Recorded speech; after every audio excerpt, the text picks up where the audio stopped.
সীমার যখন হোসেন সাহার বুকেতে বসেছিল, সারে জাহান আসমান জমিন থরে থরে কাঁপিল। জান্নাতেরই মালিক যিনি জান্নাতে কাঁদেন বসে, ইয়গো সীমার ছাড়ো তুমি আমার প্রাণের হোসেনকে।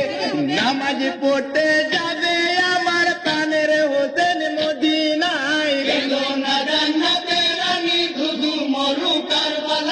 দেখিয়া জিবরিল আমিনের দুঃখে ছাতি ফেটে যায়।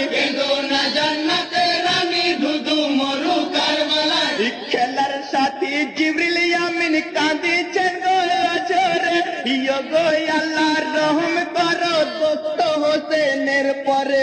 সীমার পাপির খঞ্জর হতে হোসেনকে ছাড়িয়া দাও, সহ্য হয় না এত কষ্ট বুক থেকে সীমার নামাও।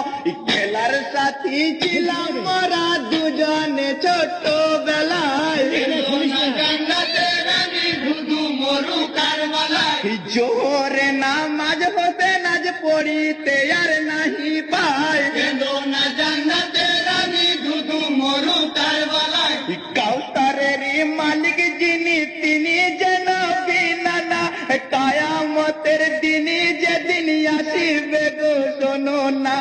খাওয়াইবেন পানি নানা নিজ হাতে সকলকে, সেই নবী আজ বেহালেতে কাঁদেন বসে জান্নাতে।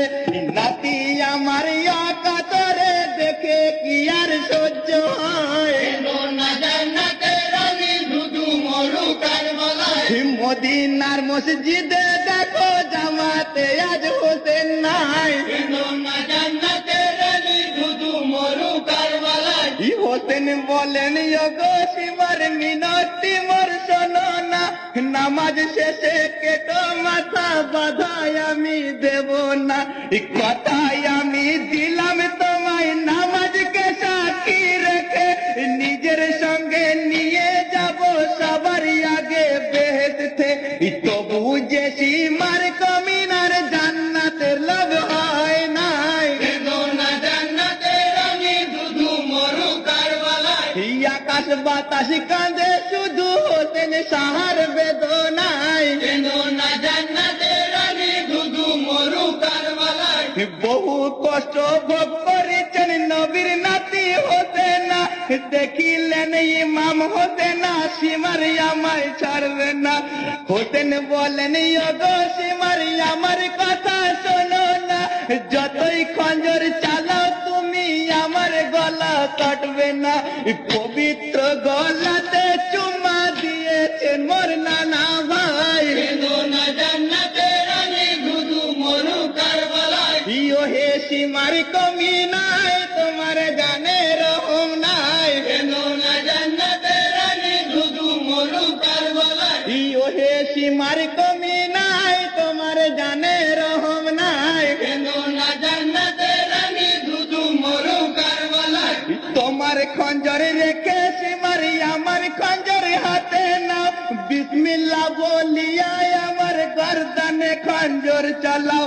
এই কথা শুনিয়া সীমার গর্দানে খঞ্জর চালায়, সঙ্গে সঙ্গে হোসেন সাহার মাথা কেটে দুভাগ হয়। ইন্না লিল্লাহি বড় যত আছো মুমিন ভাই, বিসমিল্লাহ ফি সাবিয়ুল্লাহ মিল্লাতে রাসূলুল্লাহ।